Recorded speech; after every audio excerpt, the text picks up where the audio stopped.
Then we have to start recording when you're ready. But not right now. So you go live on. You can start streaming live on streaming service. Where does it go to?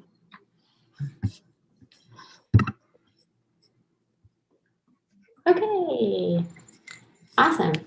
So I think that it is going to be up here. Remember, there's a delay. Wednesday.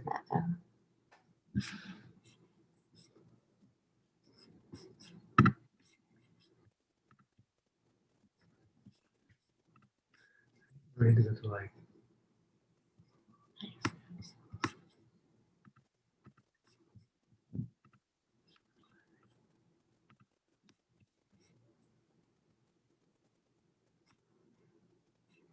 Create.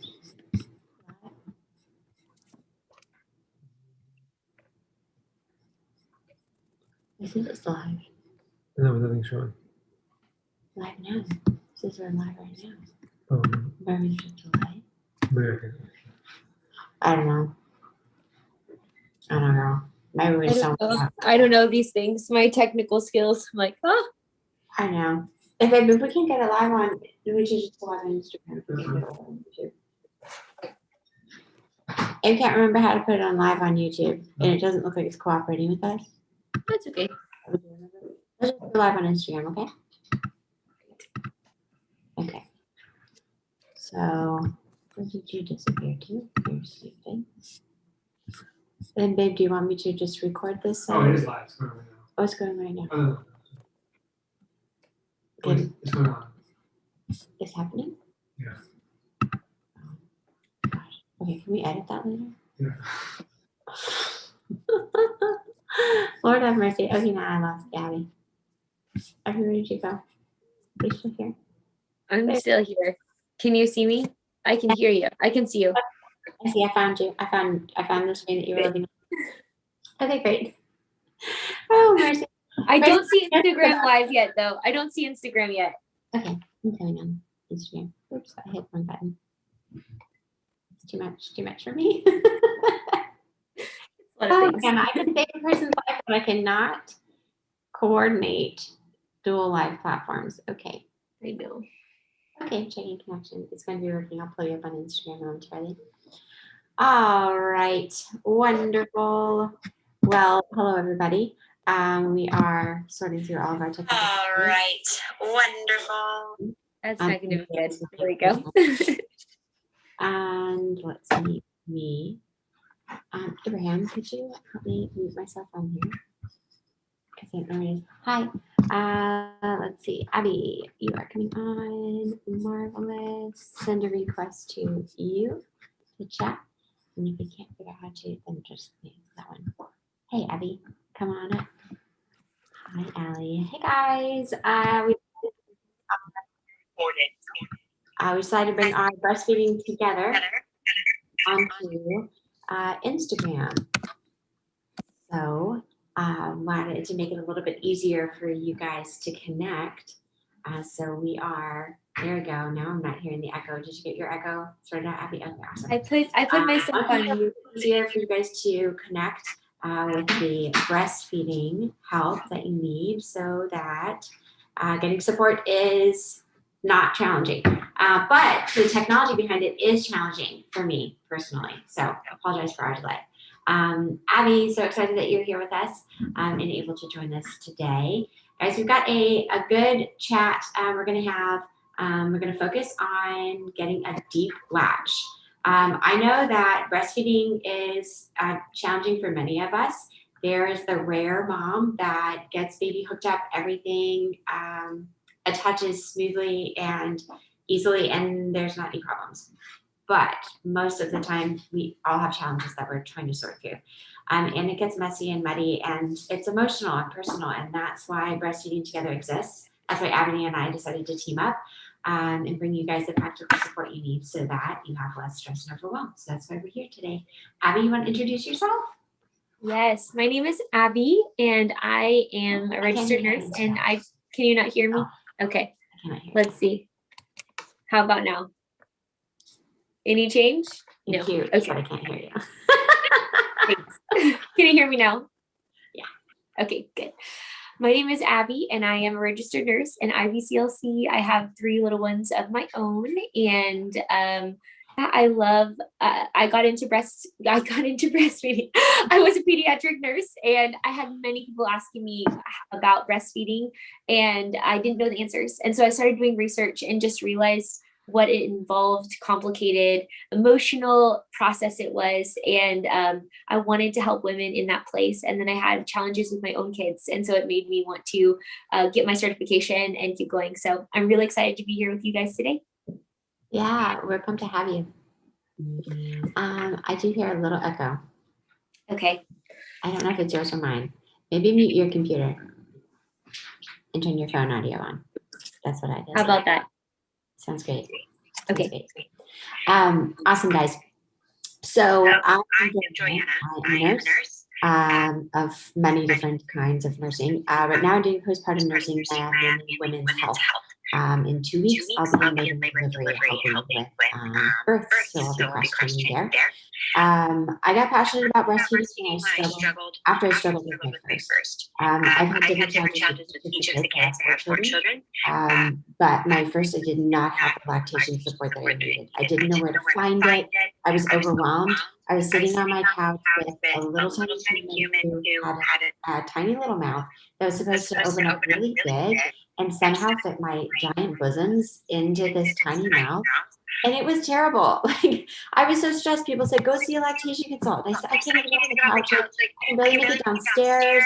There's just so much going on, right? It's like 2 o'clock in the afternoon. I'm like, I think we've left the bed. I mean, maybe to pee. But so the thought of taking my little tiny person who would cry at unpredictable times and trying to breastfeed in public to make it to an lactation appointment was just too much. I couldn't do it. And so we struggled.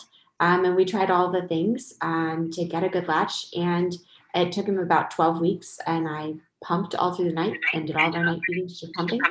And during the day, I would grin and bear it. And we tried to come. And we made it through. I ended up breastfeeding him for 16 months. So it was a little bit of persistence and some persistence on his side of things too. So now when I'm working with moms fresh after the birth, these little tiny babies come out, they're a little uncoordinated and they need some help and coaching, just like we need help and coaching in how to assist them. Obviously, they can't hear our instructions, but our goal is to somehow get this teeny tiny little mouth to open wide so that we can kindly position that nipple into the mouth where it's not pinching up against the hard pellet that's at the top. But it's able to be pulled gently into this soft pellet in the back. And that's the age-old struggle. You think that, moms, whether you've got a first baby or fifth baby, we can all relate to some kind of wrestling match in the latching game. Abby, can you help us out? I mean, how in the world do you get a tiny baby with a tiny mouth to latch deeply so that it's safe, protecting the nipple and not painful? It is the age-old question. My first child was actually born in Japan, and I heard the style of midwives there, and you call it acrobatic breastfeeding because literally they had babies nursing like this. So it's crazy business. It truly is. And just to say, there is not a correct way. So there is common ways, but there's not a correct way. So things can look good from the outside, but we really want to know how it feels and what's going on deeper. And so I'll give you a couple of tips. And again, the tips kind of range on the child's stage. So if you have a tiny, tiny newborn, you and that newborn are learning together what that looks like, and it might change in a week. And then also if your baby is teething, that might change again. And so those, but the more you practice breastfeeding, which is quite frequently, the better you get. So yes. Thankfully, we get lots of opportunities, right? For better or worse, lots of opportunities. Try again in a couple hours. But I will. So my favorite tip for a newborn is something that they've deemed the flipple. And so what that means is, well, before I do that, one more thing. Let me give you a little bit of science behind it. Very complicated science here. So when you drink a glass of water or have a water bottle, do you drink like this or do you drink like this? I drink like this. If I'm drinking like this, everybody that's live with us do this. It's very hard to swallow. If you're drinking something like this, your airway is blocked. Your whole process of digestion is being blocked. So what we tend to do, or what the normal thing would be to do just naturally, is, oh, I have a breast. My breast is circular. My areola is circular. My nipple is circular. I'm just going to put that baby right into the middle of it. Well, what happens is a lot of times that little head comes over to the other side, and you have a baby with a neck like this. And they're trying to suck at your breast, and they're actually having a difficult time gulping. And then they're mad, so they shove away. And that's where you see a lot of fighting. So what we like. Pause. I have a question. Miss Abby. Excuse me, please. Could you show us on Instagram one more time how the baby is positioned? Maybe if you like scoot your little Instagram screen. Sorry, guys, we're live on 2 different platforms, which is probably a terrible idea of mine. It's terribly ambitious, rather. So getting the screen to figure out. Yeah, we're gonna figure out the best way. So for those on Instagram, if you could not see me before, I'm sorry. So the natural tendency would be to have your baby. What I see quite often is straight in the middle, and a lot of times the baby's head gets curled. So what happens is your baby's position is like this. Do you see that neck position we were talking about? Yeah. Hard time with that swallow. So lactation consultants have deemed an off-centered latch. And so what that is you're trying to get your baby's chin not in the middle, but on the side of the areola. So it's going to change depending on what side the baby is on, or what position they're in. But you want their chin to not be straight in the middle. You want it to be towards one side. And so the flipple is, move back just a little bit here. What you'll do is you'll take your hand, and everybody can try this with me right now. Put your hand on your chest wall. So you're actually going to hold your breast like underneath your breast tissue. This is going to look different if you have large breasts, small breasts, in between. But wherever that is for you, hold near your chest wall. And then you'll take your thumb. You put your thumb right above your nipple, and you angle your nipple up. So in this view, your nipple is like this. You're taking your thumb, even if you have an inverted nipple, if you have a smaller nipple, large nipple, the goal is you're putting your thumb on your areola to the point where it looks like your nipple is angled up in the air. And then this baby comes around, and they're kind of crazy, and their hands are everywhere, and they're going, it's not perfect in any form. But when they open wide, what you are doing with your thumb is you are taking your thumb and you are trying to push that nipple into that baby's mouth as far as it'll go, and lift their upper lip with your thumb, and then let go and see what happens. So you flip it out, essentially. You're and doing this. Yes, exactly. You're tucking it in, right, Abby? You have to kind of like, because I didn't learn about the flipple until I had my 4th baby. And Lord have mercy, I wish something like this I would have been aware of with prior children, but we're here now. Yes. But it was a game changer, because he had really tight oral tension. So his lips were tight, his jaw was tight. We had release done on the lip and the tongue. And still after that, we still had so much juggling and practicing to do.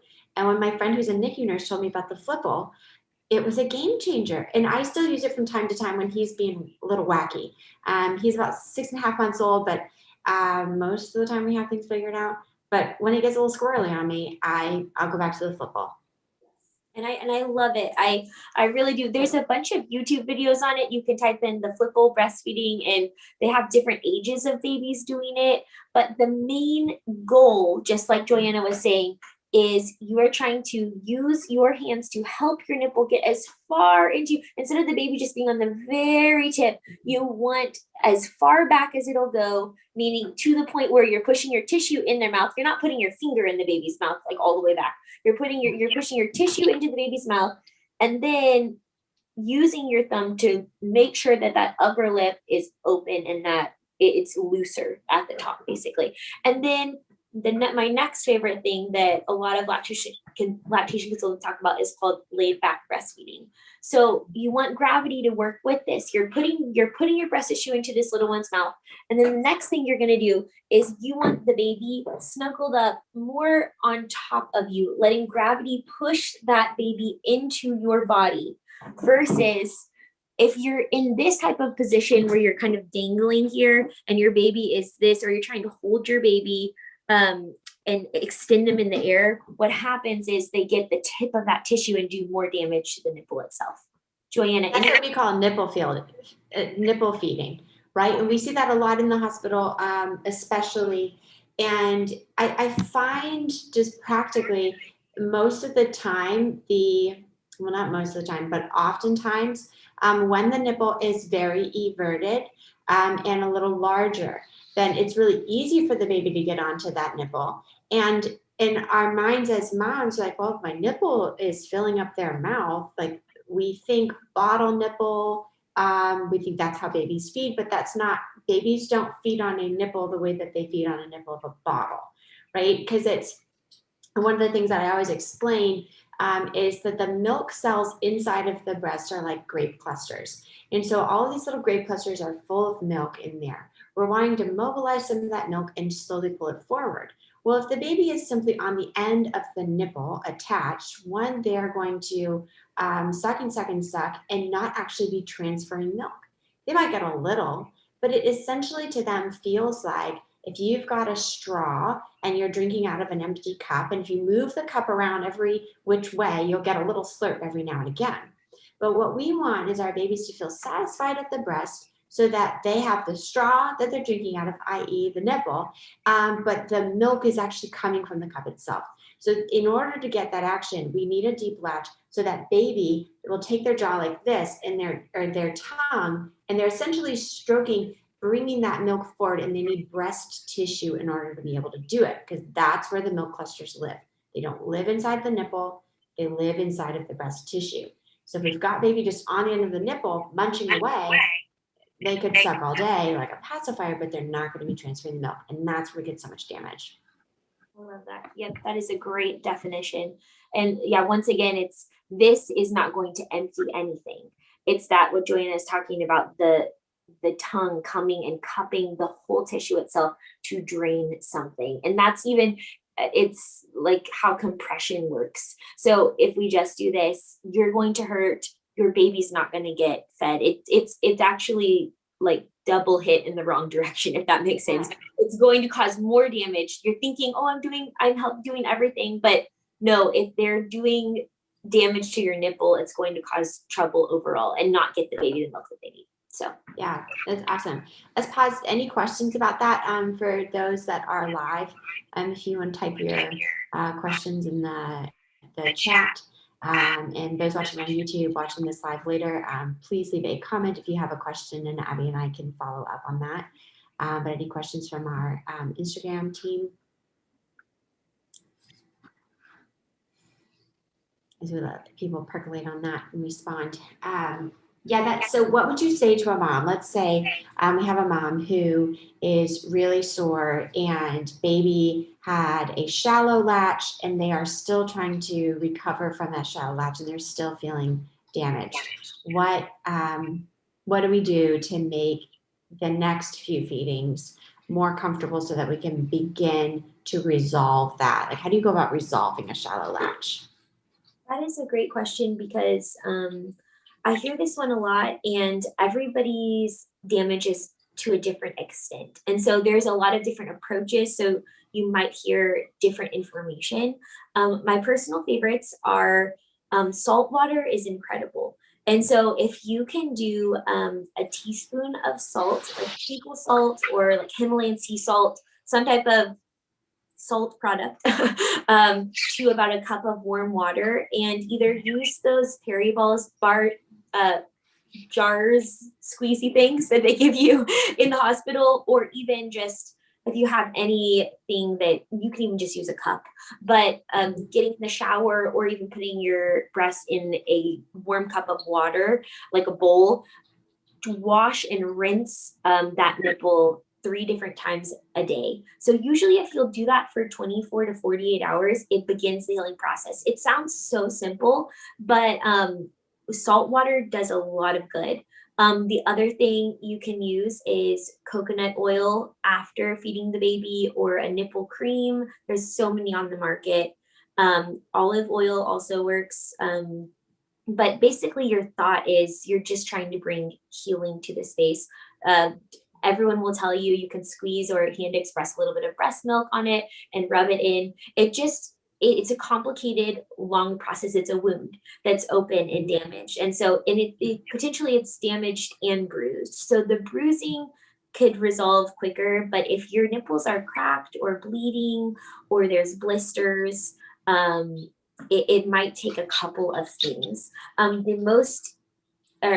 the other end, there's something called Honey. It's for wound healing. So if you have an open wound that you're trying the salt, you're trying the coconut oil, you're trying the other balms, and nothing is progressing, Honey is safe. It says honey in the word, but it's medical honey, and you can get it at CVS or a Target, online, on Amazon even. But applying that a couple times a day post breastfeeding will help heal the wound quicker if you have a deep wound. So those are some products you can get. On the practical side, there's a couple of things. You can use something called a nipple shield. A lot of people have probably seen this before. It's a barrier, so it protects your nipple. So your baby will still latch on to this. The frustrating thing about this, it's like a Band-Aid. So it's great for short-term use. It really does help the pain. But if the baby's latch is still shallow, it's still going to do damage to your nipple. So you're still going to feel the pain underneath it. But it's great if you just need, like Joanna said, those couple of feeds of relief. This can help a lot. Questions, Joanna?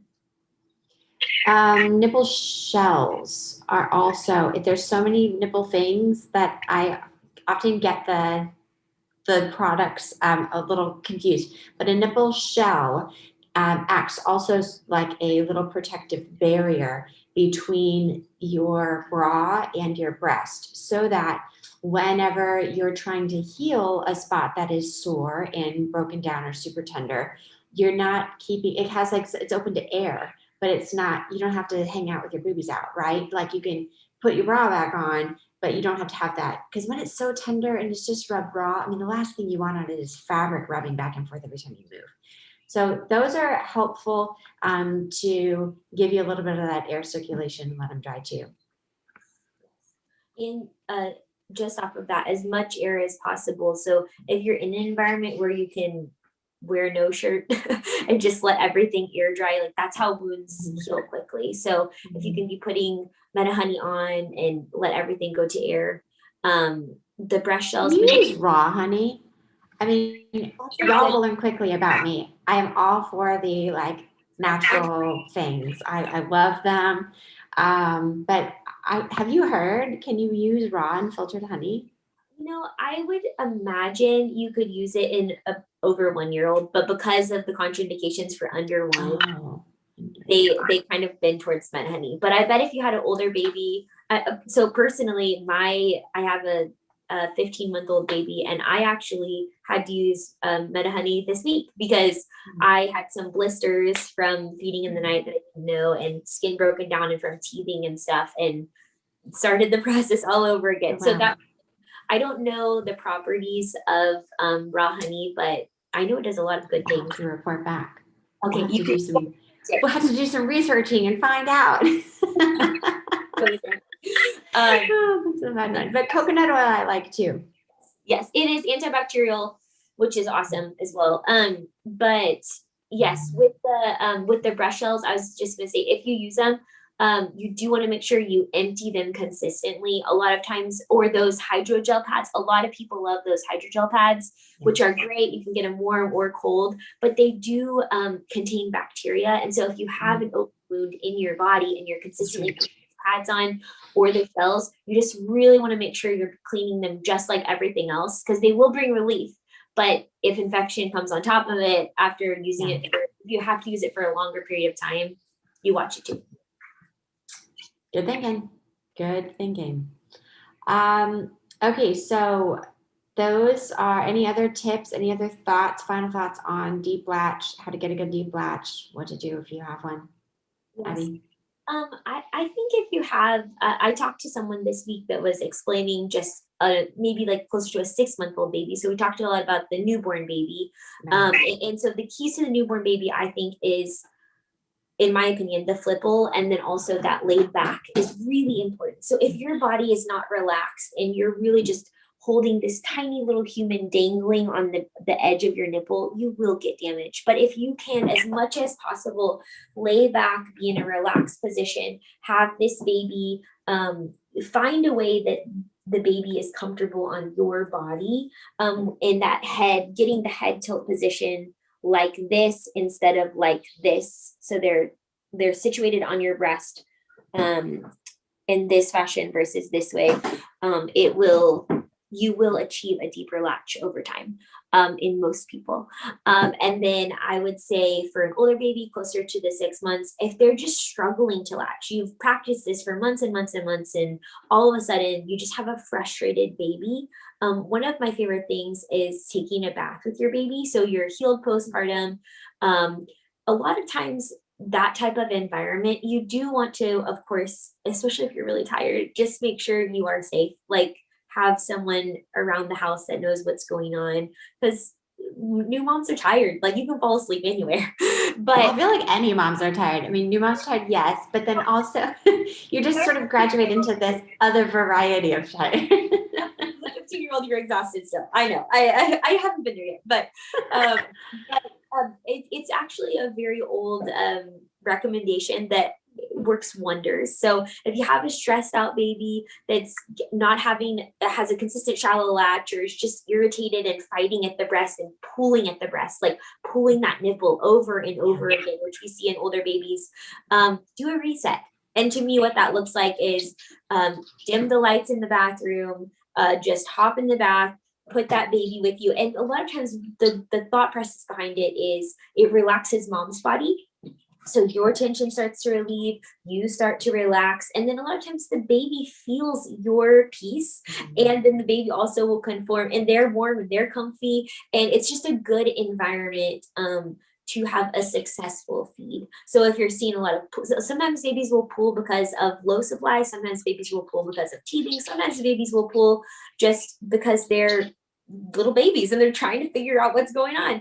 But I'd say for an older baby, that's a good reset, is a bath to achieve a deep latch, or like snuggled up in bed. If you just have an environment where you can really, you're comfortable as mother, baby is comfortable, and everybody is relaxed. I personally like to turn on a heater fan or do something that just makes you feel cozy and warm and like you can be close. And again, someone is around just in case because you're tired. So yeah, that's great. That's good. I appreciate that. I know I often talk to moms about like relaxing your shoulders. Like, you'll get maybe hooked up and you're like, oh, I hope it works. Don't move. And then your shoulders are all up here and your neck is tight and your shoulders are tight. And by the time the baby is on the boob for 30 minutes, you have like a terrible tightness in your neck and shoulders and back. And so when we just remember, like, okay, I'm going to take a deep breath, especially if you are anxious and feeling stressed about breastfeeding, or wondering, like, is this latch going to hurt? I know so often it's easy for us to sort of grin and bear it, and on behalf of our baby. But if you are uncomfortable, you're not going to be able to relax. And if you're not able to relax and release your tension, your little one is synced up to you. Remember, you've been like living, they've been living inside of you for 10 months, and then they come out, and then they're like living, coexisting with you all the time, right? So you guys are synced up neurologically, mentally. And so when you are able to take your deep breath and relax, it's just like what Abby's talking about. Maybe it's not in the bathtub. Maybe it's when baby is crying in the back seat of the car and you pull into a random parking lot and you climb into the back seat and you do one of those like super awkwardly positioned breastfeeding sessions between two car seats, like I've been there way too many times, relax, take a deep breath, relax your shoulders if you can. Just no matter where we find ourselves, remembering not to remove the reality that breastfeeding is very emotional. And sometimes it's okay if you need to like just cry and let out the feelings, or like however you need to let those big feelings out. It's interesting because breastfeeding is communicated as such a natural thing that we by default assume it comes naturally and does not require a lot of coaching, a lot of adjustments. Once baby is, everything's going fine, and then for whatever reason, they decide to present us with a new challenge for the day. That is where the ability to have ongoing support, where you have a place to ask questions, whether you're fresh out into the postpartum world or you are breastfeeding a 4-month-old or a 5-month-old. Remembering to give yourself a lot of grace, not a little grace, a lot of grace, and adjusting and realizing like, okay, you're right, this has an impact on me as well and my mental and emotional space. And that's where one of the big reasons that I started Happily Mom, it was just born out of this desire in my heart to bring a little less stress and overwhelm to the already tapped out, tired, worn out mom. Because I work in a hospital setting. For 6 years, I did education. I did prenatal education, so I taught breastfeeding classes. Then I started helping moms on the other side of things for those first 6 months in in-person breastfeeding support groups. And across the board, you can watch and see in the life journey of a mom where we have this anticipation, this nervousness before delivery. Then we go through this delivery and inevitably it's not what we expected that it would be, right? The birth itself. We roll into postpartum not knowing what to expect, and things just sort of gain speed from there. And you sort of feel like you're treading water, trying to keep up and not sure where to get help once you do get home. And I send moms home from the hospital every day I'm at work. And there's this little part of me inside that's like, oh, I wish I could just keep helping you, right? Or just be here when you're at home and you're worn out and you're like, I feel like I'm the only one. That is, you're not the only one. There's so many moms who are feeling all of that. And that's why I created something called Motherhood Together.